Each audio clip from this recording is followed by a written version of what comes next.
Imagine uma psicoterapia clássica, um divã, a psicóloga com cara de poker face te encarando. Ela te fala, fale mais sobre isso. Essa é uma visão centenária da psicologia que aos poucos foi se desmontando.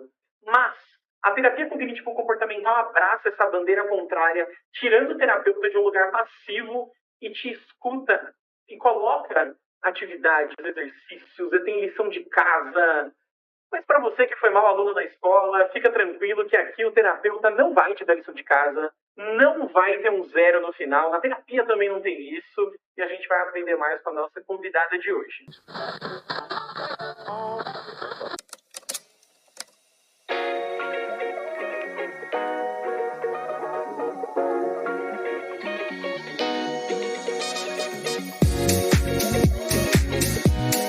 Bem-vindos, amantes da psicologia, apaixonados por conhecimento, cheiradores de pó de biblioteca. Eu sou o Rafael Cerqueira, este é a Voz da Psicologia, um podcast Psicoclub, seu espaço de aprendizado contínuo e inspiração diária na psicologia como ciência e profissão.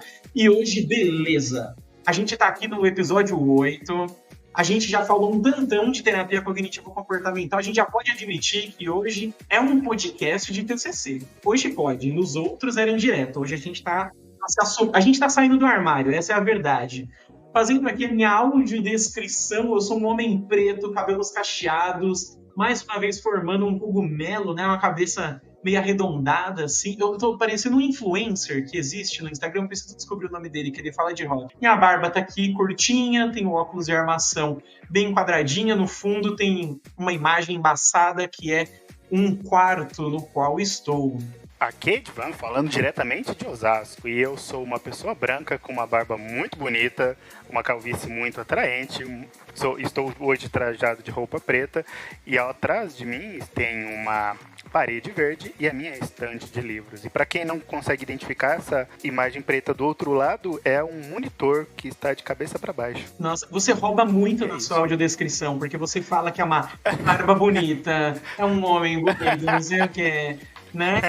Você sabe que você tá enganando pessoas, provavelmente, né? Um pouquinho, né? Não é.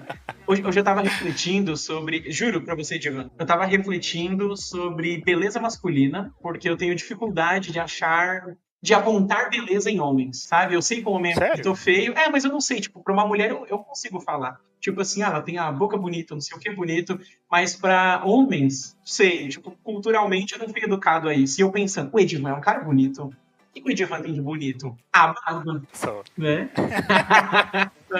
Mas não é um podcast sobre beleza, né? É um podcast sobre terapia cognitivo-comportamental e a gente trouxe uma especialista, uma professora. Bom, sou a Jéssica, estou em Goiânia. Sou uma mulher parda, cabelos enrolados. Utilizo um óculos redondinho, uma blusa preta e aqui atrás de mim tem uma estante com muitos livros e aqui do meu lado um abajur para enfeitar e deixar um pouquinho mais bonito. Maravilha! Muito bem-vinda, Jéssica! A gente tá no podcast número 8, se a gente não mudar a ordem depois do lançamento, e a gente está namorando este podcast desde, acho que do nosso episódio 3, sabe? A gente gravou foi gravar o 2, e aí no 3 eu falei, Jéssica, vamos gravar, e aí a minha agenda é muito enrolada, não conseguia encaixar, mas finalmente cá estamos!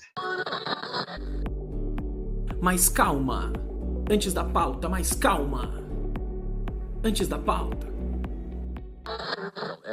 Antes da gente começar a pauta, ressaltar que a Voz da Psicologia é um podcast Psicoclub. Acessa lá, @psicoclub, psico.club, você acha todas as nossas redes, você acha tudo que a gente tem para te oferecer de muito conteúdo para psicólogos, psicólogas, você recém-formado, está se formando, está buscando um caminho aí para sua carreira, vem com a gente e no futuro, eu não posso dar spoiler, porque, né, a gente, muitas pedrinhas vão rolar, mas eu estou sabendo nos bastidores que a Jéssica, que vai gravar com a gente, ela vai produzir um conteúdo massa aí pro Psicoclub, mas é aquilo, para você saber, você tem que seguir a gente lá no Instagram. Outra coisa, precisa também falar do nosso patrocinador oficial, o psicomanager.com.br, que é uma plataforma muito simples, ao mesmo tempo muito completa, para a gente gerenciar o nosso trabalho como psicólogo, psicóloga, tanto você que trabalha individualmente, quanto você que tem aí uma clínica para gerenciar. E aí a gente já está no podcast 8. Se você, eu tô falando isso desde o 1, se você não entrou ainda no Psicomanager para ver como é que funciona, para sentir um cheirinho da plataforma, nossa, que vergonha, né? Porque você está usando o celular e as redes sociais para quê? Vai ser para ver só TikTok? Não seja um saco de vacilo.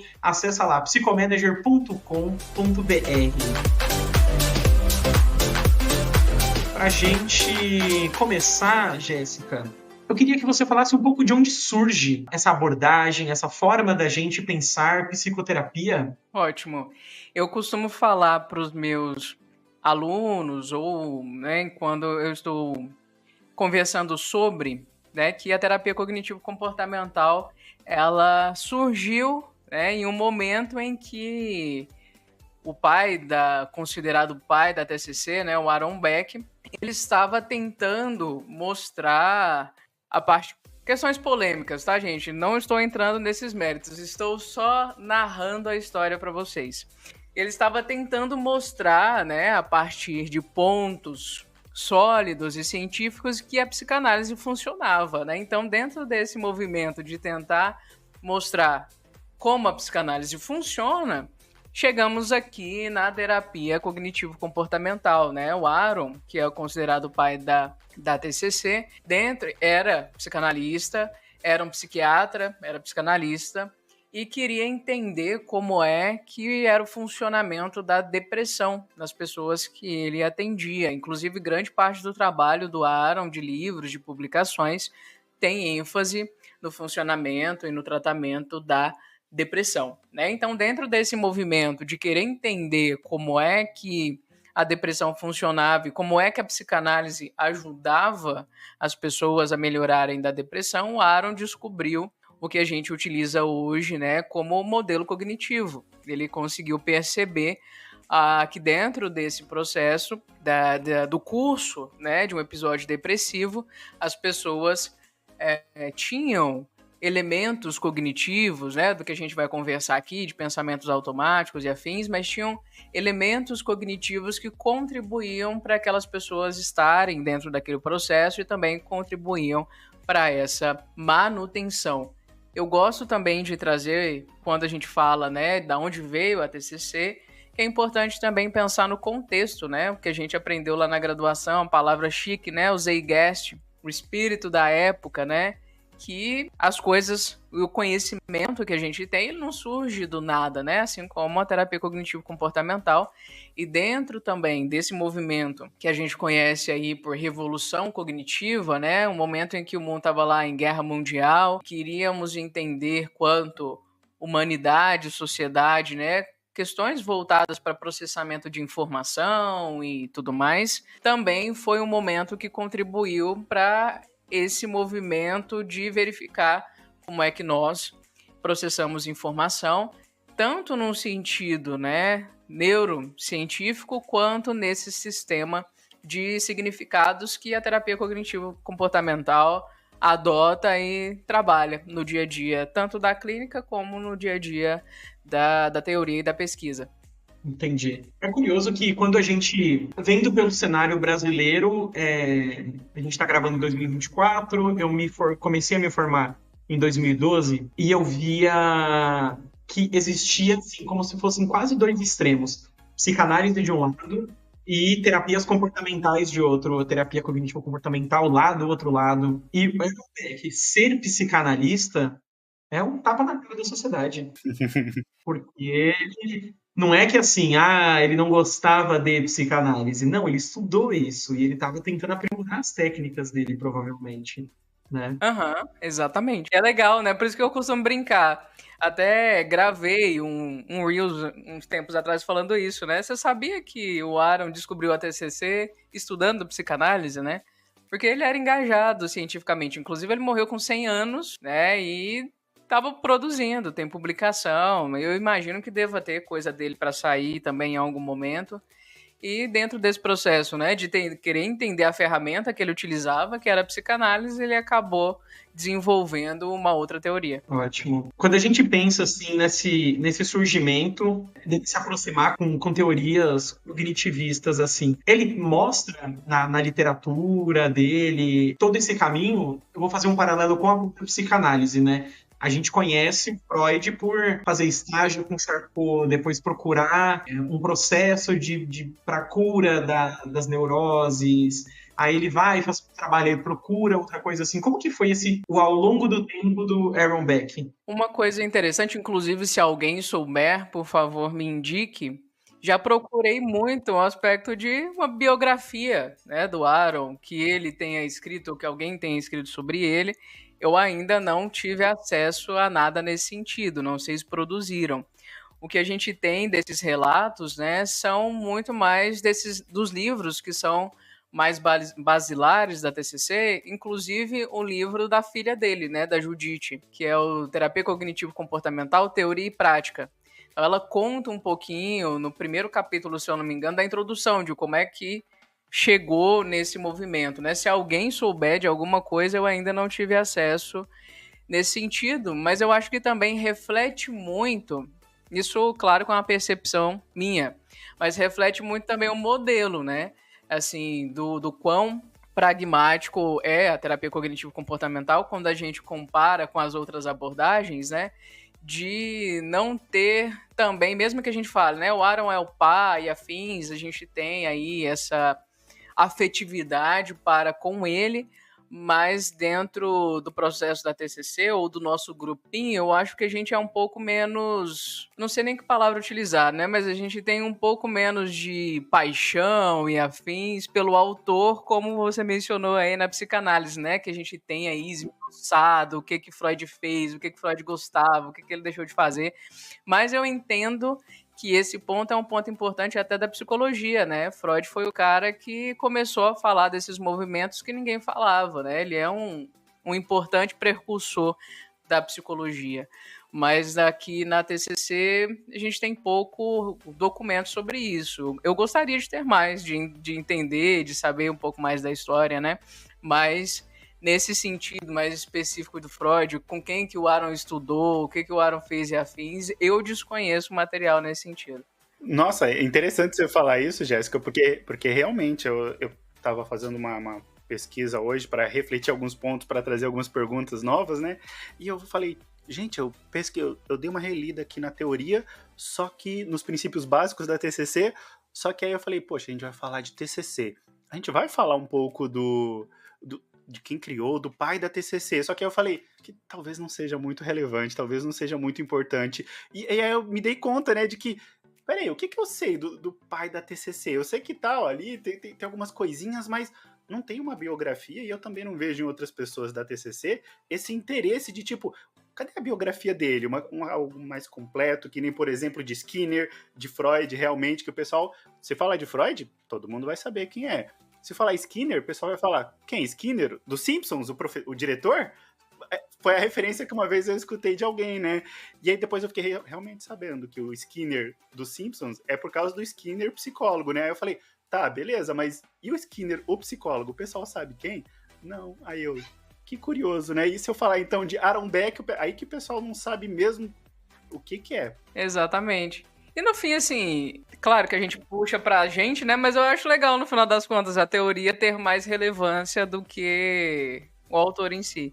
A galera da psicanálise, se ouvir esse podcast, pode ser que fique chateada com a gente, mas é isso. Eu acho que não, porque, na verdade, é um movimento... E é curioso porque, assim, ó... Vou dar um contexto dessa minha pergunta para você, Jéssica. Enquanto você falava, eu parei para refletir que todas... Antes, né, quando você começou a falar, que a maioria das abordagens, das linhas, né, de pensamento psicológico que eu conheço, e eu gosto muito de ler, né, conheço aí algumas, eu conheço bastante dos autores. E parando para pensar que eu já estudei terapia cognitivo-comportamental, li livros, assim, eu parei e falei, ué, nossa, eu não conheço nada. Assim, mais da história, de como é que foi, eu conheço mais da prática, Eu vou falar uma coisa assim, eu conheço do que interessa, né? Então, Eu te fiz a pergunta e você não saber responder, é ótimo. A gente chegar nessa conclusão, tipo, realmente, porque quando você fala da humanista, existencialista, a gente vai falar do Viktor Frankl, a gente fala do Moreno e é, sabe, dessas pessoas, assim, quase como um culto à pessoa e não à ciência, Mas fica né? aí o gap, né? Para quem quiser produzir alguma coisa nesse sentido, a gente gostaria de ler. Sim. Sim, E fica aí um conceito interessante, né? Porque, assim, até onde eu lembro, a questão do criador, né? Do pai da TCC, é realmente essa, né? É a questão de focar na efetividade nos estudos e trazer a prática clínica de o que faz efeito, o que traz aqui, qual é a questão das evidências que a gente pode realmente trazer, né? Que isso, ao menos quando eu estava fazendo a minha pós, foi uma coisa que ficou muito gravada na minha mente, a questão de quais são as evidências, o que realmente funciona aqui, quais são os estudos que a gente pode trazer. Essa efetividade realmente para a prática clínica que ficou me chamando muita atenção. E para ser bem sincero, né, por mais que eu sei, eu tenho uma certa consideração pelos autores, pelos pais, das criações, das abordagens, só que eu sempre pensei assim, ué, mas por que eu vou estudar tanto a biografia do criador se o que vai importar para mim é como que eu vou aplicar isso, né? Como que eu vou trazer isso? É interessante a gente saber um pouco dos criadores, da abordagem, para a gente entender, óbvio, um pouco do contexto histórico deles. Só que eu falei, ok, mas isso é mais para a gente, né? Quando a gente for aplicar isso na TCC, quando a gente for aplicar isso na clínica, o que importa mesmo é a abordagem, é a teoria, é o conhecimento que a gente tem para aplicar com os nossos pacientes, né? Aí eu falei, eu vou entender aqui só a biografia dos autores, só para ter um contexto e saber quem é, né? Para não confundir Freud e falar, Freud é o cara da comportamental? Aí não, né? Mas falar, ok, para diferenciar, mas aprofundar tanto, assim, muito pouco. E nessas outras abordagens é bem isso, né? A galera costuma ter um conhecimento profundo a respeito da história de vida dos autores, mais do que talvez da história de vida dos próprios clientes, né? Que estão lá no consultório. Sabe Sim. dizer o que Freud gostava de fazer, deixava de gostar e coisas nesse sentido. agora eu gostei, porque agora a gente cutucou pessoas, a gente criou revolta, e a partir disso a gente pode receber mensagens negativas nas redes sociais, o que vai ser maravilhoso pra gente. Porque é engajamento também, né? Eu quero receber. Engaja, né, gente? Isso é bom, engaja. Fale bem ou fale mal, mas vai lá e dá um comentário na publicação deste podcast.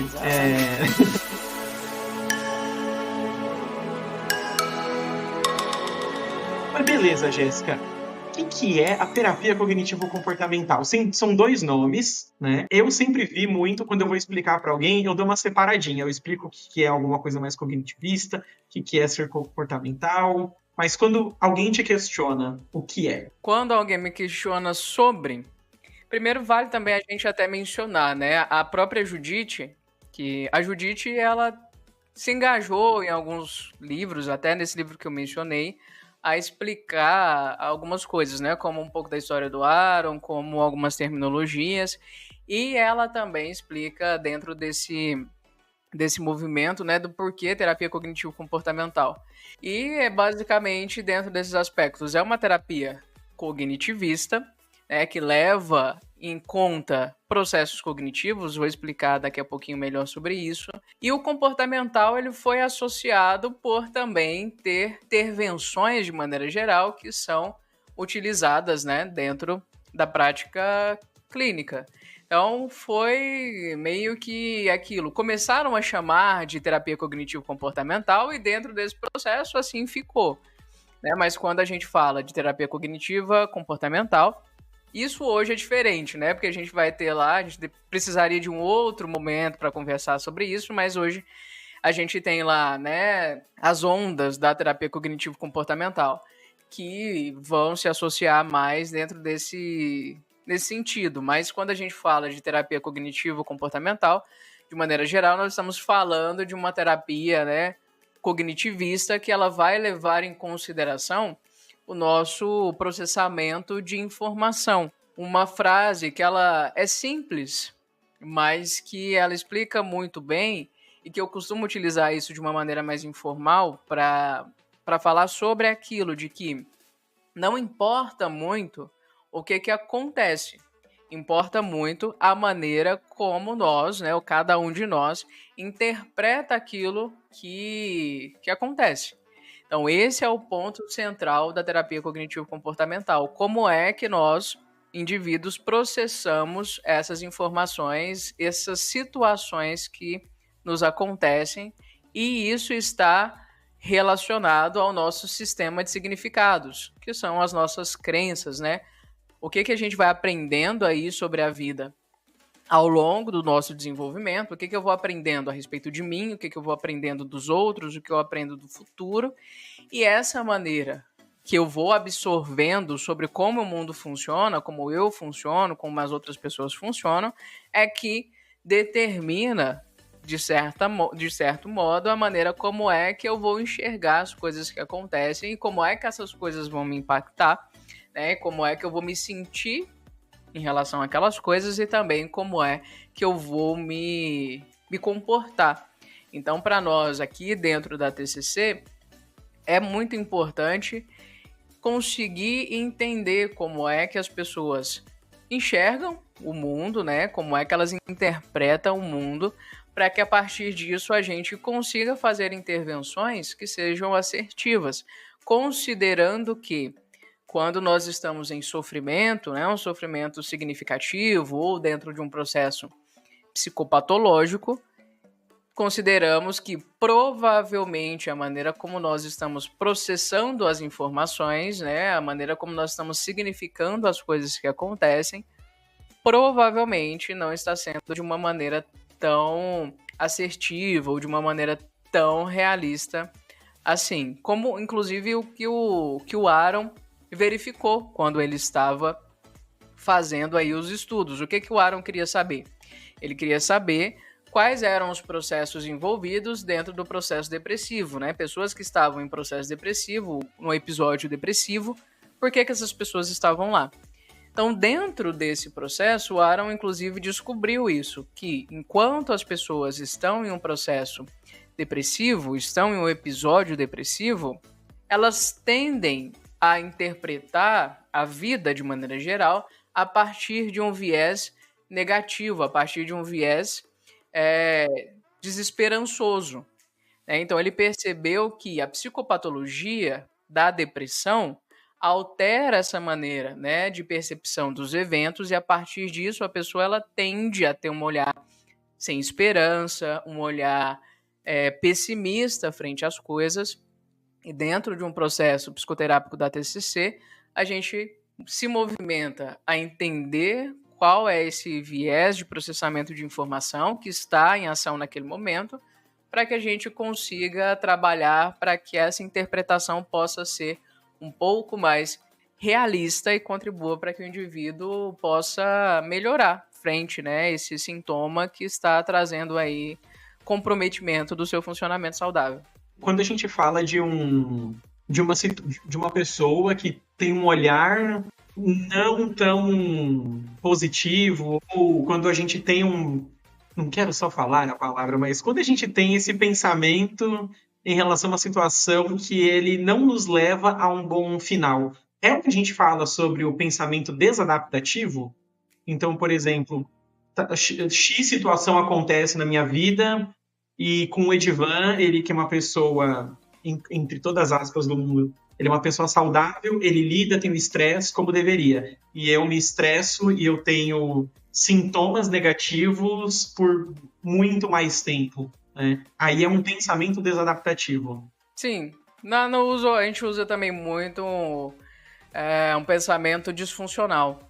Que é um pensamento que ele não leva muito em consideração todas as pistas, né? Se a gente simplifica dentro desse aspecto. Até que você falou, o Edivan, que é um cara, mesmo que tenha muitas aspas, né, saudável, com bom funcionamento. Para a gente fazer essa afirmação nesse momento, nós estamos levando em consideração pouquíssimas provas, né? Quiçá nenhuma prova, né? Só o fato dele estar aqui, a gente está conversando, ele está acompanhando, está funcionando bem. Eu não sei mais o que está acontecendo. Isso acontece muito no Instagram, né? Eu escuto muito isso no consultório. Minha vida não vai para frente, mas a vida das outras pessoas ela é maravilhosa.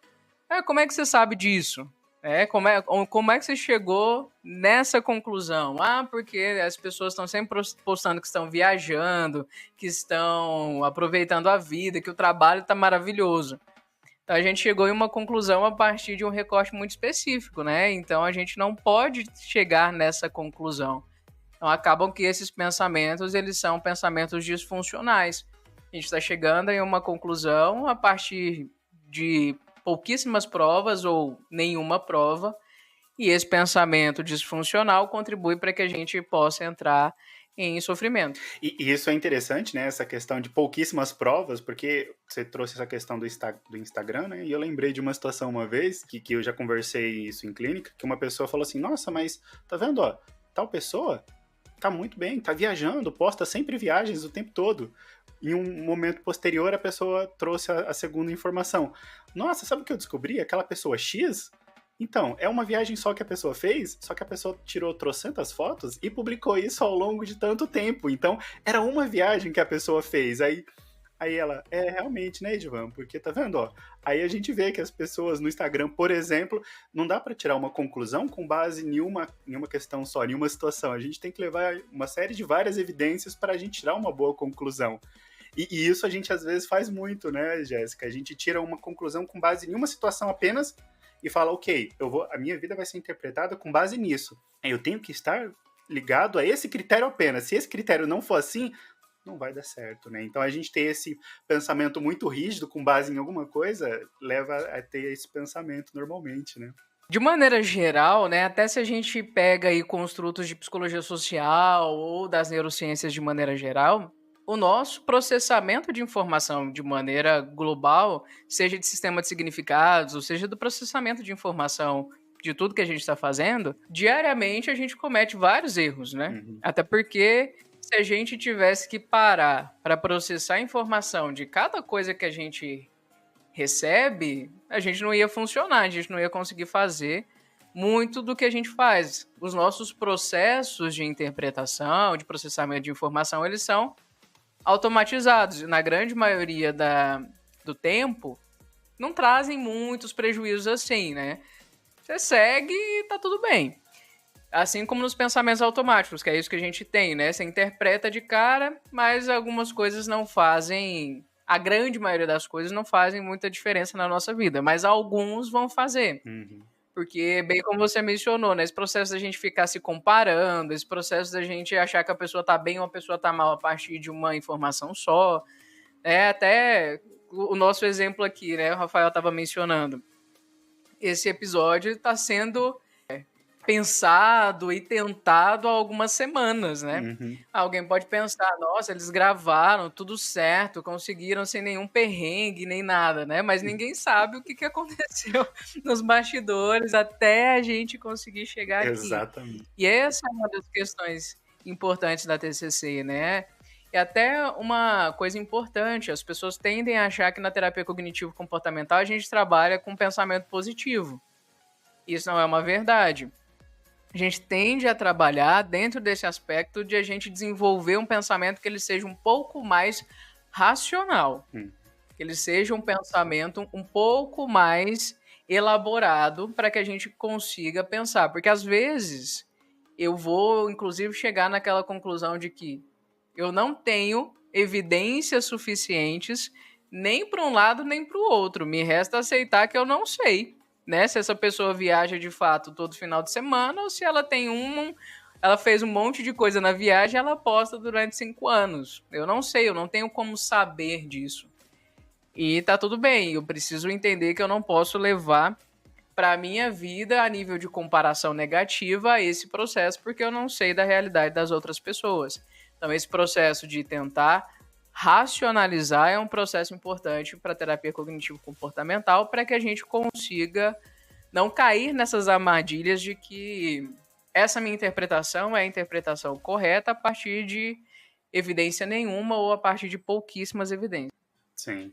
E isso me remete até àquela questão, né, das distorções cognitivas, tão famoso aqui na nossa abordagem, né? Situações que a gente pensa, por exemplo, um dos que eu gosto pra caramba, uma das distorções que eu adoro mesmo, é aquela... Calma aí. Agora o Edivan vai falar que ele adora, que ele ama uma coisa que prejudica o ser humano. Beleza, Não, mas vai lá, psicólogo. Não, é a forma como isso ficou engraçado, né? A forma como eu disse, mas é a forma como algumas Eu tô distorções, brincando. e essa especificamente, como ela funciona, e a gente acredita realmente que a gente tem a capacidade de fazer isso, que é a leitura mental, né? Uma pessoa, por exemplo, olha pra gente em um determinado momento e a gente acredita que a gente consegue ler a mente da pessoa por uma expressão dela. Talvez a pessoa teve uma reação e a gente falou: eu acho que essa pessoa tá falando mal de mim. Eu acho que essa pessoa, ela deu uma risada, ela tá dando risada de mim. Então a gente acredita que a pessoa é toda direcionada à nossa atenção, né? A gente acha, ela falou alguma coisa, então aquilo é direcionado pra mim, deve ser direcionado pra mim. Aí às vezes, eu até brinco com alguns pacientes que me dão a liberdade pra isso, né? Eu falo assim, mas espera, a gente está dentro da realidade ou a gente está dentro de um episódio de X-Men onde você consegue ler a mente da pessoa, né? Aí eu falo, brincando, né? Porque só para ironizar um pouco e trazer esse senso de não, pera, a gente não consegue ler a mente das pessoas. E eu ainda brinco mais, eu falo, talvez um dia os psicólogos, entre aspas, consigam, brincando novamente, mas às vezes a gente acredita nessas distorções tão fielmente que a gente acredita até em coisas impossíveis de acontecer, tal como a gente lê a mente de uma pessoa e achar que a gente realmente consegue fazer essa situação. Por isso que eu acho que isso é muito interessante, né? Porque a gente acha mesmo que isso pode acontecer. Eu gosto muito desse movimento complementar nesse sentido do poder do pensamento, de fato, né? Uhum. Da gente acreditar que o nosso pensamento ele tem poder no mundo real, né? A gente vai muito... Eu gosto também de usar essas coisas mais com humor para as pessoas entenderem, né? Porque aquilo também é que a gente acredita que se eu deixei a minha chinela virada, meus pais vão morrer. Uhum. Então são coisas desse sentido. A gente acredita que eu pensei em alguma coisa e isso contribui para que, de fato, as coisas aconteçam. Claro, gente, a gente sabe que dentro do contexto clínico, a pessoa em sofrimento, né, são coisas que, obviamente, a gente não trata dessa maneira, mas sim, quando a gente está conversando aqui é engraçado pensar, né, o quanto a gente acredita, de fato, que os nossos pensamentos, eles têm uma relação direta com a realidade e quando, no fim, não tem. Desculpa, eu só ia falar pra minha mãe, se ela estiver ouvindo, meu chinelo tá feitinho aqui. Não é eu nunca afrontaria ela. Jamais. Eu nunca faria isso com você, mano. Sim. Nunca. E essa relação trazendo até a questão agora das nossas emoções, né?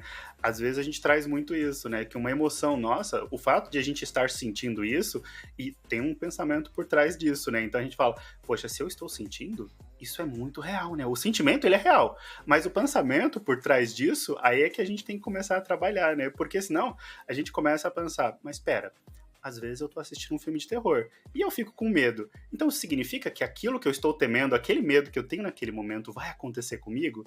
Aí eu falo, então, é legal a gente começar a trabalhar por aí, né? Eu assisto um filme de terror, fico com medo. Aquele filme de tubarão, onde o tubarão tá na televisão, a gente sabe que é um filme. Isso vai me afetar mesmo, de fato, eu assistindo isso? Aí, para começar a questionar, né? Às vezes nem tudo que a gente sente ele tem um pensamento real por trás, né? Tem um pensamento que a gente traz um senso de realidade, né? Aí eu falo, opa, tá aí outra coisa que a gente tem que começar a questionar, né? Sim, isso é tão legal de pensar, desse aspecto de que eu sempre falo isso para os meus clientes nesse sentido e também para os meus alunos, né? A gente nunca desconsidera a emoção. Exato. Porque a emoção é real, eu tô sentindo de fato. Mas às vezes vale eu pensar que, será que isso que eu estou sentindo, né? O que contribuiu para eu me sentir assim, de fato, foi fruto de um raciocínio minimamente lógico, né? Porque a gente faz muito isso, né? Na ansiedade, isso acontece muito. Qual é a certeza que você tem que isso vai acontecer? Porque eu tô sentindo, né? Como se de fato também houvesse essa relação do que eu sinto e uma coisa que vai acontecer. Então esse processo ele é muito importante. A gente não desconsidera o que está sendo sentido, porque de fato eu tô sentindo, mas às vezes isso que eu tô sentindo está ali a partir de fruto de uma interpretação disfuncional que talvez não devesse estar ali. Eu acho que eu vou começar a utilizar também o seu exemplo, né? Sim. Disso, você está assistindo alguma coisa não significa que, de fato, o tubarão vai te devorar, Exato. né? Mesmo que você fique ansioso assistindo aquilo. Sim. Quando a gente estuda a psicologia do medo, né? Nesses casos que a pessoa está simulando um evento, ele chega quase no limite do prazer de, eu sei que isso não acontece comigo, ou eu tenho controle sobre essa situação. Só que é tão limiar que é isso. Tem pessoas que têm medo de assistir filme de terror, porque, logicamente, aquilo é uma ficção, mas passa do limiar. Por isso que algumas pessoas assistem e gostam, porque chega muito pertinho, é o prazer do domínio, né? Eu domino essa situação. Sim. Tem uma frase que eu escutei uma vez e eu gostei muito porque ela traduz muito esse significado, né? É a gente ter aquela emoção, a gente ter a experiência daquela intensidade daquela emoção, por exemplo, o medo, o pavor, o terror, só que no conforto e na tranquilidade da nossa casa, né? Aí é interessante, a gente vai ter a experiência, mas tranquilos, sentado no sofazinho, assistindo um filme, por mais que a gente tenha medo, vai ficar durante um tempo, depende de uma pessoa para outra, mas passa. E realmente, é legal a gente interpretar isso, porque a gente sabe, olha, não necessariamente porque eu estou sentindo medo, porque eu estou ali vendo o Jason fazer um monte de coisa ali, que aquilo realmente vai acontecer comigo, não. Então, sabe, é um bom critério para a gente começar a trabalhar isso, né, dentro da gente. Sim. Tem uma linha, né, a psicologia evolucionista, que é mais uma forma da gente tentar pensar o comportamento humano, tentar pensar ele ao longo do tempo e como ele se adapta hoje em dia, do que uma abordagem em si de trabalho clínico, né? E eu sempre fico pensando, assim, a gente às vezes usa a palavra, né? O pensamento é disfuncional, é desadaptativo, mas como que o ser humano, então, ele não foi feito perfeito? Foi, gente, porque outros animais também têm questões que assim, o mesmo dom dele pode ser a ruína dele em outros momentos, é a forma que a gente se adapta, tanto que cá estamos construindo tecnologia, gravando um podcast e mandando para você, mas não quer dizer que o nosso pensamento ele é perfeito, ele pode errar e vai errar, né? As nossas emoções, elas nos ajudaram evolutivamente, é muito bom a gente sentir ansiedade, ansiar que algo possa acontecer de ruim. Pensa que a gente vem de caçadores-coletores que tinham comida, podiam não ter comida estocada. É bom você estar ansioso sobre a sua condição alimentar, de segurança e tudo mais. Então, tudo quando a gente fala que é disfuncional para algumas situações. Se você acorda no meio da noite com um barulho na sua casa, é bom você ligar o 90. Não me vai pensar, tipo assim, não. O Edivan falou que minhas emoções, né, de ansiedade são disfuncionais e eu vou fazer aqui um mindfulness, né? Não faça isso, ligue o 90. Sim, sim. E isso é importante, né? Porque a gente acaba tendo que distinguir as questões que a gente pode trazer para nossa realidade, que a gente pode, existe uma chance de realmente isso acontecer, ou, eu escutei um barulho, eu estou na selva fazendo um safari, e de repente eu escuto um chocalho de uma cascavel. Eu falo, que é isso? É coisa da minha imaginação. Não, se você tá num lugar propício para aquilo, é interessante que você tenha um certo cuidado, né? Que nem a gente trouxe o exemplo lá dos filmes de terror, e uma coisa que eu sempre achei engraçado nos filmes de terror foi como as pessoas, ao invés de se unirem para manter o grupo unido e ficar todo mundo ali, a gente não sabe o que é, mas vamos ficar unido? Se separa. Sabe? É aquela questão de a gente trazer para o senso de realidade. É interessante que a gente, por exemplo, quando a gente tem um medo de eu vou fazer uma apresentação, nossa, estou com medo de falar em público. Aí a gente começa, poxa, por que eu tô com esse medo? Será que vale a pena eu focar no motivo que eu estou sentindo medo, ou talvez eu me preparar para fazer uma boa apresentação, eu trabalhar esse medo, eu questionar esses medos que eu estou sentindo na hora de uma apresentação, ou vai acontecer o que eu estou pensando e eu devo não dar essa palestra, eu devo não enfrentar esse medo. Alguns medos a gente precisa fazer um enfrentamento, né? Mas outros, por exemplo, que nem o Rafa falou, muito bem dito, se você está no meio de uma noite, escuta um barulho, você não vai abrir a porta da sua casa para ver o que está acontecendo lá de fora, não, você chama um 90, porque aí entende? É aqueles medos que a gente tem que literalmente trabalhar isso internamente e externamente, né? Racionalizar isso dentro da gente. Vale levantar um aspecto lembrar de questões básicas de psicopatologia, né? O normal e o psicopatológico, né? O funcional e o disfuncional, ele depende do contexto, né? Sim, exatamente. Ele não acontece do nada. Então a gente precisa balancear. Todos os exemplos que a gente deu aqui até esse momento são nessa linha do disfuncional do psicopatológico, mas a gente funciona pensando aí em indivíduos saudáveis ou minimamente saudáveis na grande maioria do tempo de uma maneira funcional. Mesmo que exista aí uma questão disfuncional, ela não traz aí grandes prejuízos, né?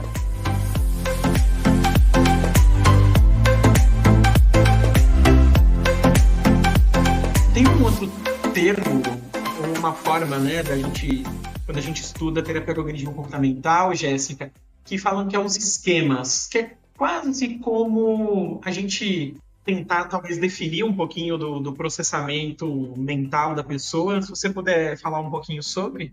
Quando a gente fala em esquema, também não é um assunto fácil de falar, até porque dentro da TCC, primeiro quando a gente fala hoje de TCC, nós estamos falando aí de uma chuva de outras abordagens que têm, né, especificidades afins. Mas quando a gente pensa, né, até na terapia cognitiva clássica, né, quando a gente fala em esquemas, de maneira geral, a gente está falando de uma estrutura, que é essa estrutura que permite que a gente faça esse processamento de informação. E aí, dentro dessa estrutura, a gente vai ter, na base, crenças centrais, a gente vai ter, seguido, né, crenças intermediárias, e nós vamos ter aí os nossos pensamentos automáticos. Esse é o nosso esquema, né, a maneira que a gente se estruturou para poder processar informação. Então, quando acontece alguma coisa, eu tenho a minha crença, né, a respeito de como aquilo funciona, o que a gente chama de tríade cognitiva, né, a maneira como eu vejo a mim, a maneira como eu vejo os outros, a maneira como eu vejo o futuro. E as informações que passam, elas são processadas dentro desse esquema. Mas existem também outros viés, outras abordagens dentro das terapias cognitivas que interpretam esquemas de outras maneiras que, inclusive, eu não sei nem dar essa ênfase e dar essa explicação, posso até complicar um pouco mais, mas que enxergam como estruturas que têm aí um movimento mais particular, mais específico, como, por exemplo, nós temos aí a terapia do esquema, né? Que foca especificamente em esquemas específicos que são desenvolvidos e que contribuem para o nosso funcionamento, mas vale lembrar que a terapia do esquema, especificamente, eu citei aqui, quem tem interesse para estudar, uma boa área, mas é uma área recente, né? Como a gente começou lá no início, falando de aspectos de evidência, né? Como é que funciona, por que funciona, por quanto tempo funciona. Nesse sentido, em terapia do esquema, a gente ainda não tem muito respaldo. Mas, de maneira geral, quando a gente fala, né, desses aspectos de esquema, exatamente a estrutura que a gente tem para fazer o processamento das informações que a gente recebe aí ao longo do nosso dia a dia, ao longo da nossa vida. Boa. Uma próxima pergunta, um tema que eu queria trazer, que é talvez a coisa mais famosa da terapia cognitivo-comportamental, que são as atividades, lições de casa, porque assim, né? Até antes, terapia, vamos lá, a gente conversa. Jéssica, um psicólogo, terapeuta cognitivo-comportamental, ele vai me passar, tipo, Bhaskara pra fazer em casa? Eu, pelo menos, vou fazer isso, até porque eu não sei, né? Bhaskara é só aquilo que eu sei que eu estudei isso em algum momento. Agora, o como aplicar e afins, eu não faço a menor ideia. Mas, de fato, né, é um tema comum na TCC e, usualmente, as pessoas entendem de uma maneira errada, quem não é da TCC, e até mesmo quem é da TCC aplica de maneira errada, algumas vezes. Inclusive, hoje em dia, né, a literatura se atualizou frente a isso e a gente não chama mais de tarefa de casa, a gente chama de plano de ação. Até por conta do peso, né, disso. Nossa, vai ter tarefa de casa na terapia e tudo mais. Mas a ideia central é como, né, talvez a grande maioria das pessoas saibam, pelo menos tem essa impressão, né, de que a TCC ela é uma psicoterapia que se propõe a ser estruturada. E dentro dessa estrutura, trabalhando com objetivos, trabalhando com metas, né, trabalhando aí com um lugar que a gente quer chegar com o processo terapêutico, os planos de ação, eles contribuem para que a gente chegue lá, né? Eles contribuem para que... Eu costumo dizer para os meus alunos, quando eu falo disso, de que vale a gente pensar e lembrar que os nossos clientes, eles estão com a gente durante a semana por 50 minutos. O resto dos minutos, das horas e tudo mais, eles estão na vida deles. E pode ser que se você não se empenhar, né, para fazer um link, ou para você, se você terapeuta não se empenhar para que ele leve aquela demanda para a vida, Seja qualquer coisa, pensar sobre uma coisa, desenvolver uma habilidade, refletir sobre algo e afins, se a gente não tiver essa proposta, a efetividade do processo pode ser afetada. Então, a ideia do plano de ação é que a gente consiga estender para a vida da pessoa aquilo que a gente está trabalhando no setting terapêutico. Então, se eu estou trabalhando uma habilidade social, eu não consigo conversar com as pessoas. Eu trabalho aquilo no setting terapêutico, a gente pensa em intervenções, em como é que a gente pode resolver isso, e a gente bota na vida. Então, vamos fazer o seguinte: nessa próxima semana, eu queria que você puxasse assunto com a pessoa que fica na recepção da sua academia. É aquela pessoa que você já pensou, né? Aquela pessoa que vai responder, porque inclusive ela está sendo paga para responder as pessoas, então tem uma margem de erro pequena, né, para não ter essa resposta. E vai ser o treino daquela habilidade durante aquela semana. E a pessoa vai lá e faz, e a partir disso ela começa a levar para a vida aquilo que nós estamos trabalhando. Então, mesmo que as pessoas, às vezes, demonizem ou tenham medo desses aspectos da tarefa de casa, do plano de ação, mas a ideia é muito simples. A ideia é exatamente isso, para que a gente consiga colocar na vida da pessoa aquilo que está sendo trabalhado em setting terapêutico. Nada mais do que isso. Só que as pessoas tendem a complicar e tendem a demonizar. E quem costuma demonizar são as pessoas de fora da TCC. Sim. E Jéssica, essa questão da tarefa de casa, né, do plano de ação, eu sempre achei uma coisa muito interessante, um dos aspectos da TCC, porque, convenhamos, né, 1 hora por semana, 4 horas por mês, dependendo do que a pessoa está trazendo, é muito importante que a pessoa leve, que a pessoa dê uma continuidade durante a semana dela, o que foi conversado em terapia, né, porque senão fica a ideia de que, eu vou no psicólogo e ele resolve as minhas questões, ele vai resolver, mas não traz talvez essa parte da responsabilidade para o cliente, para o paciente, né, para que ele trabalhe as coisas que foram consideradas em sessão e treine, né, literalmente treine isso e pratique isso durante a sessão, durante a semana.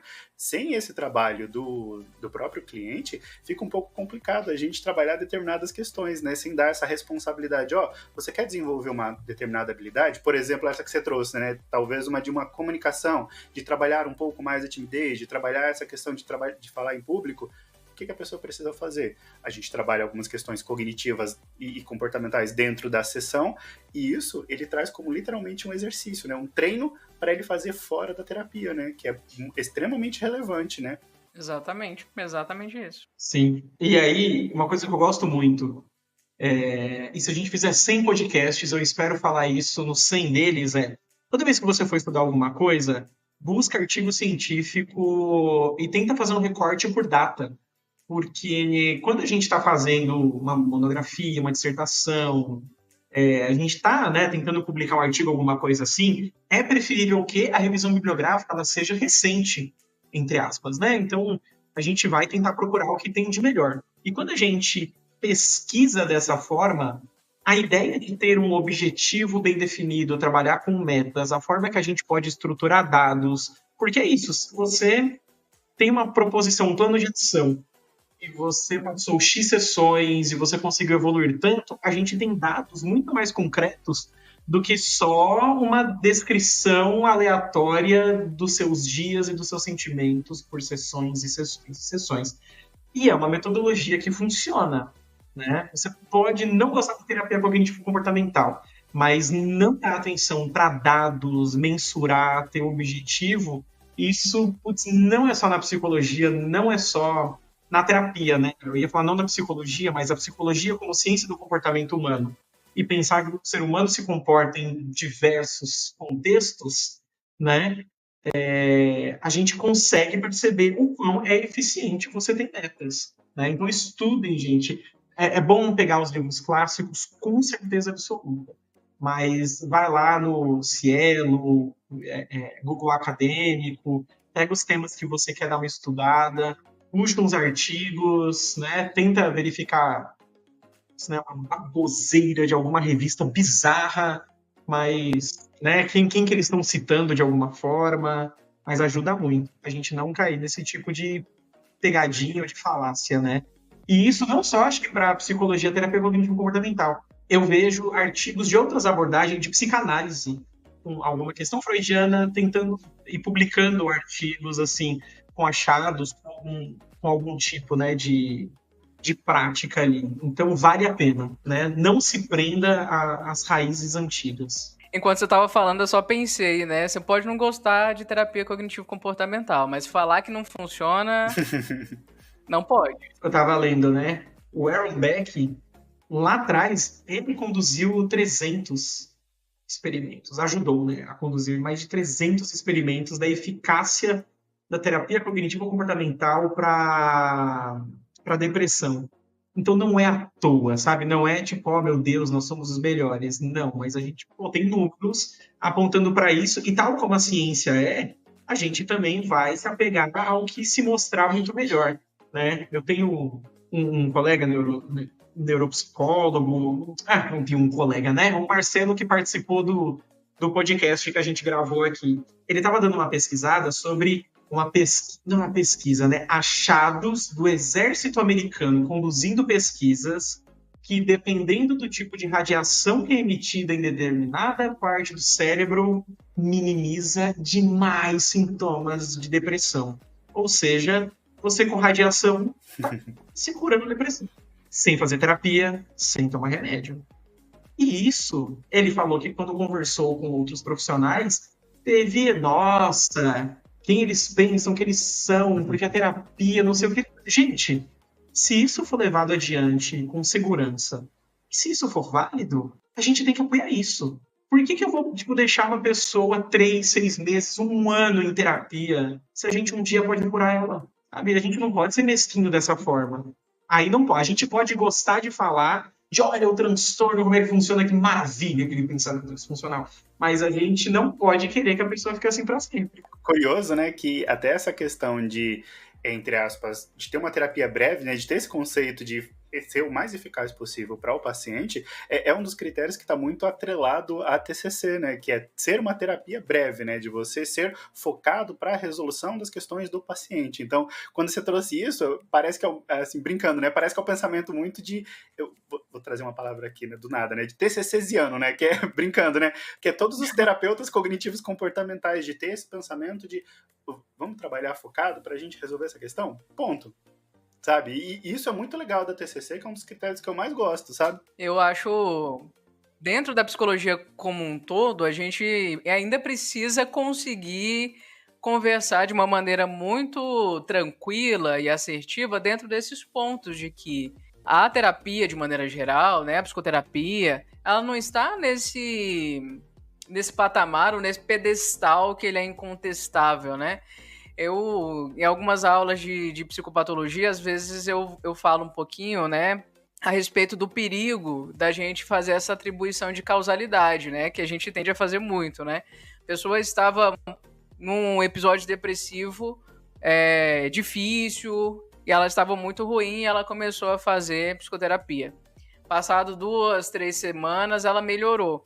É muito sedutor fazer essa atribuição, né? A pessoa ela melhorou porque ela começou a fazer psicoterapia. Eu sempre converso, a gente não pode fazer essa afirmação até se a gente leva em consideração algumas coisas. A gente pega emprestado aí de outras ciências e afins, mas se a gente pensa, né? Regressão à média. Se você está muito ruim, em algum momento você vai começar a melhorar e você vai voltar para a sua média. Bem como se você está muito bem, em algum momento você vai deixar de ficar muito bem, você vai regredir e vai ficar na sua média. Então é importante a gente pensar nessas coisas, né? De que a gente vai voltar para a média e, dentro de casos de psicopatologia de maneira geral, transtornos de humor e afins, as pessoas elas vão, inclusive, melhorar sem nenhum tipo de tratamento, né? Não que isso vai perdurar, não que isso vai resolver e afins. Mas em algum momento ela vai apresentar algum tipo de melhora. E isso é importante, né? De pensar que a gente vai descobrir outros métodos que são melhores e que vão superar a psicoterapia em algum caso. Talvez seja radiação. Uhum. Aí brincando, né, Jéssica? Só a pessoa não escutou isso e não vai direto lá para Fukushima, né? Onde que teve o desastre nuclear, que não é bem assim, né? Não, e é uma coisa bem... Eu acho que é o tipo de... Tem que rodar tanta pesquisa Eu tô vendo, assim, de 20 anos pra frente, talvez, né? Porque você tem que também ter universidade, empresa maluca pra querer patrocinar, né? Vem aqui que eu vou pegar um ser humano e vou lascar radiação no lombo dele, sabe? Não é assim que funciona, né? Mas quem sabe? A gente fica falando besteira, né? Nesse aspecto, mas tipo, né? A galera de Goiás, ou especificamente de Goiânia, provavelmente não gostaria de participar de um experimento nesse sentido, né? Exato.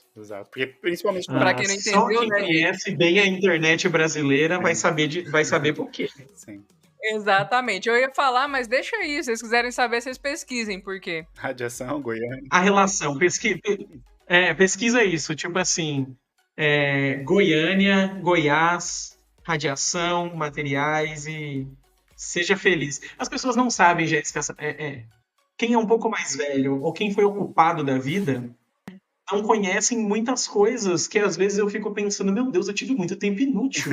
Ou eu sou versado nesse tipo de coisas assim. Jéssica, o que você recomenda para uma pessoa que quer começar a aprender terapia cognitivo-comportamental? Você recomenda livro, podcast? Podcast eu sei que você tem, eu sei que você vai recomendar. Mas pode trazer ali curso, você acha que a pessoa tem que fazer uma iniciação espiritual e esperar que uma entidade explique para ela? Ótimo. Livros. Tem 2 livros que eu gosto de indicar para quem está começando, porque eles são didáticos e eles são de fácil entendimento. O ruim é porque às vezes eles podem passar a impressão de que são matéria que a TCC é fácil. Mas são bons materiais e eu gosto muito nesse início. Eles são muito didáticos. Um é o livro Terapia Cognitivo-Comportamental, Teoria e Prática. Está na 3ª edição, que é da Judith Beck, que a gente falou aqui um pouco, né? É a filha do Aro. E tem um outro livro que ele chama Aprendendo Terapia Cognitivo-Comportamental. Ele é um livro da capa branca, tem umas chavinhas. Ele é um livro excelente porque ele vem com um monte de roleplays, né, que são encenações das sessões, de técnicas, que são ferramentas que ajudam muito a gente ter modelo de como fazer. Como você mencionou, né? Também tem o meu podcast, que é o Descubra Psicologia. Você consegue encontrar ele aí no Spotify, no YouTube. Eu falo de temas gerais da psicologia, mas falo também de terapia cognitivo-comportamental. E tenho vídeos no YouTube sobre isso. E também já aproveitando, né, no meu Instagram, jessicamorim.psi. Eu falo muito de TCC por lá. E a respeito de cursos, né, esses materiais já ajudam muito a ter essa ideia. E cursos eu acho que você não precisa passar por busca de uma orientação espiritual e afins, né? Tem muita coisa que a gente pode estudar. E eu vou aproveitar então para indicar aqui, como você mencionou, né, um pequeno spoiler. Não sei exatamente quando é que você está ouvindo isso, já está disponível, se ainda não está disponível, mas teremos em breve aí, com parceria do Psicoclub, cursos de terapia cognitivo-comportamental para quem tem interesse em aprender sobre essa teoria. Muito bom, muito bom. Pensamentos invasivos, pensamentos intrusivos, pensamentos intrusivos. A gente tem um quadro, Jéssica, que se chama Pensamentos Invasivos, né? Para você que é psicóloga, né, pensamentos invasivos são maravilhosos, só que não.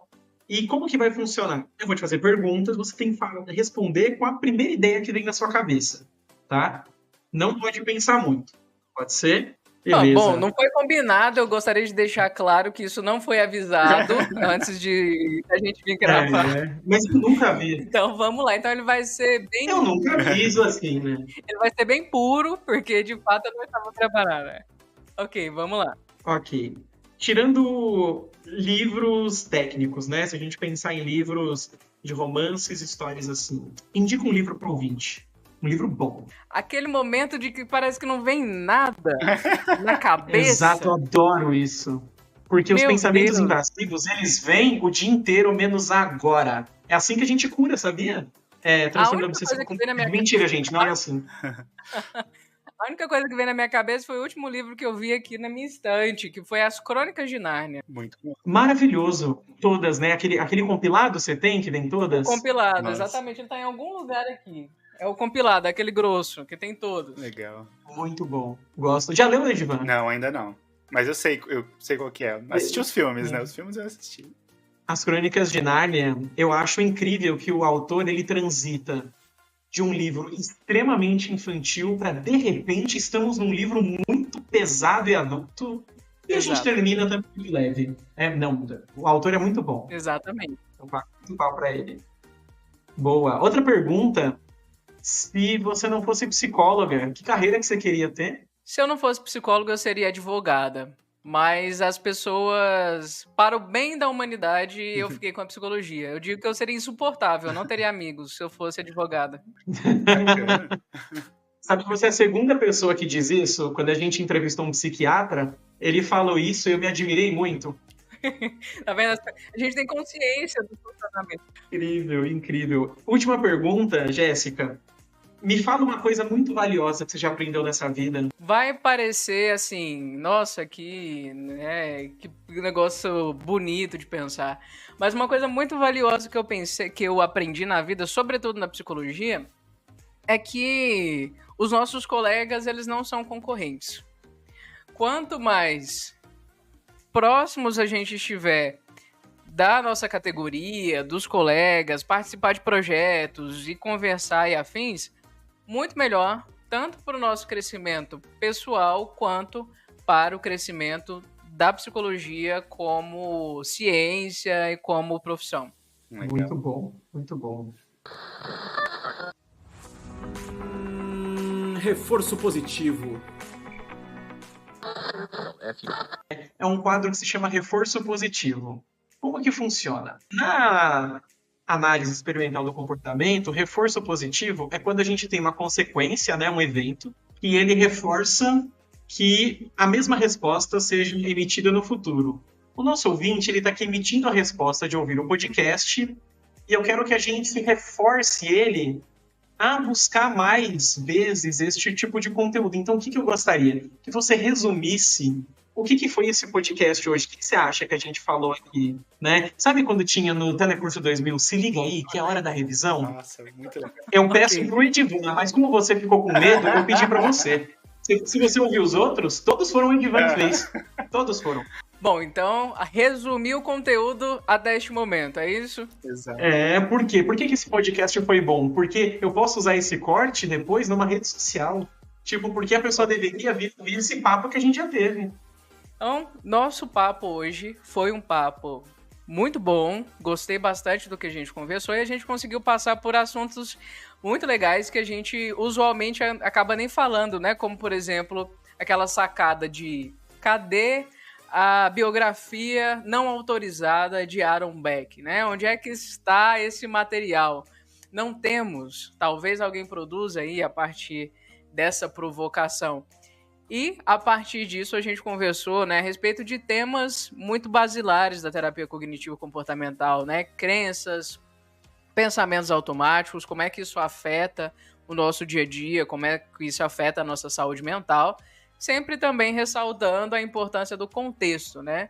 Nem tudo é disfuncional, grande parte das coisas são funcionamento saudável, mas saber desses aspectos contribui muito para que a gente consiga funcionar bem e trouxemos aí ao longo da nossa conversa várias indicações muito legais de livros, de podcasts, de cursos em spoiler. Então, sem dúvidas, foi um papo muito proveitoso. Eu, quanto aluna de psicologia, recém-formada, perdida no que eu quero fazer, em que abordagem eu gostaria de seguir, eu ficaria feliz em ouvir esse podcast. Muito bem. Aí, ó. Você, Jéssica, pode ser contratada por esse podcast. Você foi muito bem. Olha só, quem Muito sabe, bem. né? Eu vou esperar uma proposta daqui a alguns dias, quem sabe ela vem, não é mesmo? Quem sabe? Eu vou te mandar no LinkedIn. Né? E eu não tenho LinkedIn, então não vai funcionar. Acabei de perder minha proposta de trabalho. Poxa.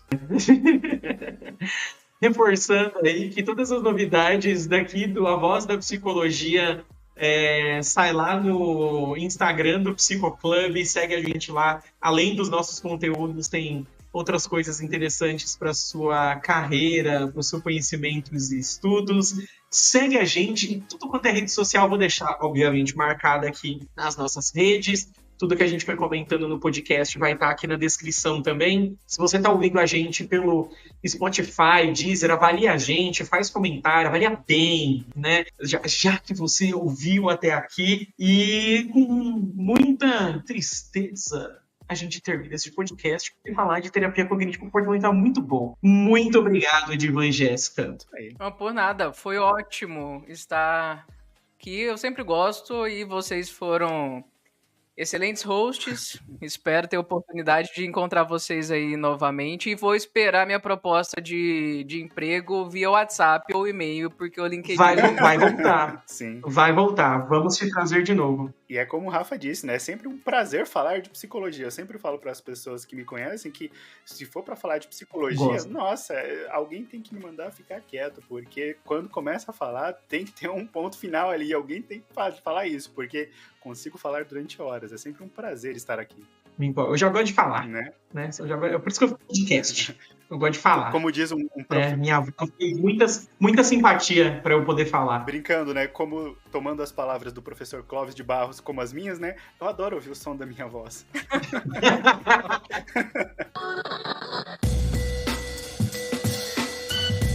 Esse podcast foi editado por Lucky Robot.